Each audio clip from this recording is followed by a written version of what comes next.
নমস্কার বন্ধুরা, আরপিপি চ্যানেলে আপনাদের সকলকে জানাই স্বাগতম। চলে এসেছি গীতা এলএলবির নতুন একটি আপডেটস নিয়ে। আজকের পর্বে শুরুতেই আপনারা দেখতে পাবেন অগ্নিজিৎ মুখার্জি গীতাকে বলে, আমি তো কিছুই বুঝতে পারছি না। এরপর গীতা বলে, আমি আপনাকে সবটা বলছি বাবা। অগ্নিজিৎ মুখার্জি বললেন, আমি কি তোমার কিছু হেল্প করতে পারি? আমার একটা ফোনে কিন্তু অনেক কিছু হতে পারে। এরপর গীতা বলে, না বাবা, যেটা করতে হবে মাথা ঠান্ডা করে করতে হবে, আর কাউকে না জানিয়েই করতে হবে। আপনি কোর্টে চলে যান। এরপর অগ্নিজিৎ মুখার্জি বলেন, আমি কোর্টে গিয়ে কি করব? তখন গীতা বলে, আমি আপনাকে সবটা বুঝেই বলছি, তার আগে আমাকে জুনিয়র স্কুলে পৌঁছতে হবে। মেহেক বলে, তুমি কি করতে চাইছো? গীতা বলে, বড়বাবু, বড়বাবুর মেয়ে একটা ছোট্ট পরীর মতন, ওকে চারিদিকে দৈত্য দানবরা ঘিরে রেখেছে, ওকে ওই অসুরপুরী থেকে উদ্ধার করতেই হবে। জুনিয়র স্কুলে যাব। অগ্নিজিৎ মুখার্জি বলেন, মানে তুমি ছদ্মবেশে যাবে? মেকআপ আর্টিস্ট, কিন্তু যে আসলে মেকআপ আর্টিস্ট? তখন গীতা বলে, বড়বাবুর সাথে ওনার কথা হয়ে গেছে, উনি মুখ খুলবেন না। বাবুকে আমি কথা দিয়েছি, ওই ছোট বাচ্চা ফুটফুটে মেয়েটাকে আমি ওনার কোলে ফিরিয়ে দেব। পুরা চারিদিক থেকে ঘিরে রেখেছে বাবা। একবার ওই বাচ্চা মেয়েটিকে সরিয়ে নিলে তারপর না হয় শুরু হবে আসল খেলা।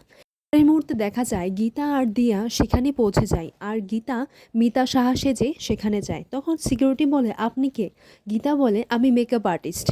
পর গীতা অগ্নিজিৎ মুখার্জিকে ফোন করেন, ফোন করে বলেন, আচ্ছা আমি আপনাকে যখন ফোন করব আপনি কিন্তু তখনই বেরোবেন, আর অপর দিক থেকে বড়বাবুও বেরিয়ে পড়বেন। আর অগ্নিজিৎ মুখার্জি বলেন, আচ্ছা আমি পারবো তো? তখন গীতা বলেন, হ্যাঁ আপনি পারবেন। গীতাকে বলে, তুমি সাবধানে থেকো বৌমা। তারপর গীতা বলেন, ভুলে যাবেন না, কোর্টের ভেতর আমার মুখ চলে আর কোর্টের বাইরে আমার হাত। নামটা মনে রাখবেন, অ্যাডভোকেট গীতা এলএলবি। গীতা দিয়াকে সবটা বুঝিয়ে ওকে অন্যদিকে পাঠিয়ে দেয়। এরপর গীতা চলে যায় বাচ্চাদের রুমে তাদের মেকআপ করতে। পর গীতা তার প্ল্যান অনুযায়ী কাজে লেগে যায়। তখন এক এক করে সব বাচ্চাদেরকে গীতা তৈরি করে দেয়। এরপর একজন টিচার এসে বলেন, এখনো তৈরি হলো না? এরপর গীতা বলেন, আচ্ছা আগে তো এদের নাচ, তাহলে আমি আগে এদেরকে তৈরি করে দিয়েছি, এরপর কার নাচ আছে? এরপর সেই টিচার বলেন, হ্যাঁ এরপর হচ্ছে টুইঙ্কেল টুইঙ্কেল দিয়ে গান হবে, আর সেখানে লিড ক্যারেক্টারে থাকবে প্রমীলা। এরপর সেই মুহূর্তেই প্রমীলাকে দেখা যায় সে চুপটি করে এক জায়গায় বসে আছে। এরপর গীতা বলে, আচ্ছা ঠিক আছে ম্যাডাম, আমি এদেরকে তৈরি করে দিচ্ছি। এরপর গীতা এই সময় প্রমীলার সাথে গিয়ে কথা বলে, প্রমীলাকে বলে, তোমার নাম প্রমীলা খাসনবিশ তাই না? আর তোমার বাবার নাম পঙ্কজ খাসনবিশ। এরপর প্রমীলা বলে, তুমি আমার বাবাকে চেনো? এরপর গীতা বলে, হ্যাঁ চিনি তো, খুব ভালো করে চিনি। তোমার বাবা তো একজন পুলিশ অফিসার তাই না? তোমার বাবা তো তোমাকে খুব ভালোবাসে। পর এই বাচ্চা মেয়েটি বলে, হ্যাঁ আমিও আমার পাপাকে খুব ভালোবাসি। আমার মতো মিষ্টি মেয়েকে কেই না ভালোবাসবে বলো তো? এরপর গীতা বলে, ও মা তাই নাকি? তাহলে চলো আমি তোমাকে রেডি করে দিই। এরপর গীতা প্রমীলার সাথে গল্প করতে লাগে আর প্রমীলাকে তৈরিও করে দেয়। এরই মুহূর্তে দেখা যায় যে অন্যদিকে বাচ্চাদের প্রোগ্রামও শুরু হয়ে যায়। সব বাচ্চারাই সুন্দর করে যে যার প্রোগ্রাম করছিল, ওর সব প্ল্যান অনুযায়ী চলছিল। তখন গীতা অগ্নিজিৎ মুখার্জিকে ফোন করে, অগ্নিজিৎ মুখার্জিকে বলেন, বাবা আপনি এক্ষুনি বেরিয়ে পড়ুন, আমি বড়বাবুকে ফোন করে বলে দিচ্ছি। তখন অগ্নিজিৎ মুখার্জি বলেন, তুমি সাবধানে থেকো। তখন গীতা বলে, আপনি কিছু চিন্তা করবেন না। এর পরের মুহূর্তে দেখা যায় গীতা বড়বাবুকে ফোন করে জানায় যে আপনি এক্ষুনি বেরিয়ে পড়ুন। পর বড়বাবু বলেন, কোর্টে তো রত্না মণ্ডলকে প্রডিউস করা হবে, কিন্তু উনি কোথায়? এরপর গীতা বলেন, আপনি চিন্তা করবেন না বড়বাবু, লেডি কনস্টেবলের ভেসে রত্নামণ্ডলকে আমি পাঠিয়ে দিয়েছি, মনে রাখবেন কিন্তু। এরপর পঙ্কজ খাসনবিশ বলেন, আচ্ছা আর আমার মেয়ে? তখন গীতা বলে, আপনি চিন্তা করবেন না, আপনার মেয়ে এখন আমার দায়িত্বে আছে, ও আমার পাশেই আছে।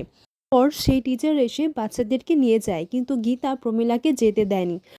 দিয়াকে ফোন করে বলে, গাড়ি তৈরি আছে তো? দিয়া বলে, হ্যাঁ তৈরি আছে। পর প্রমীলা বলে, আচ্ছা আমরা কি প্রোগ্রামে যাব না? তখন গীতা বলে, না তুমি তোমার বাবার কাছে যাবে। এটা শুনে প্রমীলা খুবই খুশি হয়। প্রমীলা বলে, সত্যি বলছো? তখন গীতা বলে, হ্যাঁ তাই, এখন চলো আমার সাথে। এরপর গীতা যখন প্রমীলাকে নিয়ে বেরি হবে, সেই মুহূর্তে তার রাস্তায় এক এক করে বাধা নামতে আসে, আর এক একজন করে গুন্ডা সেখানে চলে আসে এবং গীতা তাদের সাথে লড়াই করতে শুরু করে দেয়। গুন্ডাদের হাতে বন্দুক থাকলেও গীতা কিন্তু বন্দুকে ভয় পায়নি। তাদের মুখ্যম জবাব দিয়ে সেখান থেকে বেরিয়ে পড়েছে এবং প্রমীলাকে নিয়ে গাড়িতে উঠে পড়ে। তখন দেখা যায় যে সেই গাড়িতে স্বস্তিক তাদের জন্য অপেক্ষা করছে। স্বস্তিক বলে, রণরঙ্গিনী বউ উদ্ধার করে চলে এসছে। গীতা বলে, আপনি দেরি করবেন না, তাড়াতাড়ি চালান। এরপর প্রমীলা বলে, আচ্ছা আমরা আমরা কি প্রোগ্রামে যাব না? আন্টি তো খুব বকবে। তুমি আমাকে কোথায় নিয়ে যাচ্ছ? আমার তো খুব ভয় করছে। সব ঘটনা হওয়ার কারণে প্রমীলা একটু ভয় পেয়ে আছে। আর সেই কারণেই গীতা প্রমীলার মনটা আনন্দে ভরে দিতে একটি গান ধরে। সেই গানের ছন্দে প্রমীলার মনটা ভরে যায়। আর প্রমীলাও গীতার গানের ছন্দে হাসতে লাগে।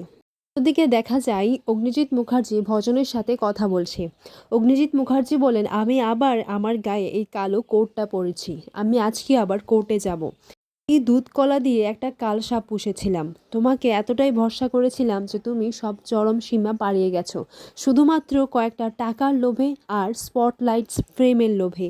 তুমি আমার সাথে বিশ্বাসঘাতকতা করেছো। আমি তোমাকে এই বাড়ির জামাই করতে চেয়েছিলাম, আর বদলে তুমি কি করলে? সাপের ক্যারেক্টারটাও ভালো হয় তোমার থেকে। এরপর ভজন বলে, অগ্নিজিৎ মুখার্জি। তখন অগ্নিজিৎ মুখার্জি বলেন, আওয়াজ নিচেই, just call me sir, just call me sir. আমাকে রেসপেক্ট দিয়ে কথা বলো। আচ্ছা, তুমি আজকে ওই রত্নমণ্ডলের কেসটা লড়ছো না? তখন ভজন বলে, হ্যাঁ, কিন্তু এই কেসটার সাথে আপনার কি সম্পর্ক? এরপর অগ্নিজিৎ মুখার্জি বলেন, অ্যাডভোকেট গীতা এলএলবি আমার পুত্রবধূ, আর ও যে যে কেসে জড়িয়ে থাকবে সেই কেসে আমিও ইনভলভ থাকব। এই কালো কোট পরে প্রত্যেকটা কেস আমি জিতে এসেছি। এখন অ্যাডভোকেট গীতা এলএলবির পাশে সবসময় আমি থাকব। এভাবেই আজকের পর্বটি শেষ হয়। আগামী পর্বে দেখা যায় যে অগ্নিজিৎ মুখার্জি যখন কোর্টে পৌঁছয় তখন কিরণবাবু বলেন, আপনি আপনার হয়ে কেস লড়ছেন? তখন অগ্নিজিৎ মুখার্জি বলেন, মানুষের না কিছু স্ট্যান্ডার্ড থাকে, আমার হয়ে কেস লড়বে অন্যজন। এরপর ভজন বলে, কে? তখন সেইখানে দেখা যায় গণেশ উকিলকে। ওর ভজন বিদ্যুৎকে ফোন করে বলে, বড়বাবু কোথায়? এরপর বিদ্যুৎ বলে, স্যার তো অনেক আগে কোর্টের জন্য রওনা হয়েছেন। ভজন বলে, কিন্তু এখানে তো এখনো এসে পৌঁছানোনি, তাহলে উনি কোথায় গেছেন? এটা শোনার পর ভজন অনেক চিন্তায় পড়ে যায়।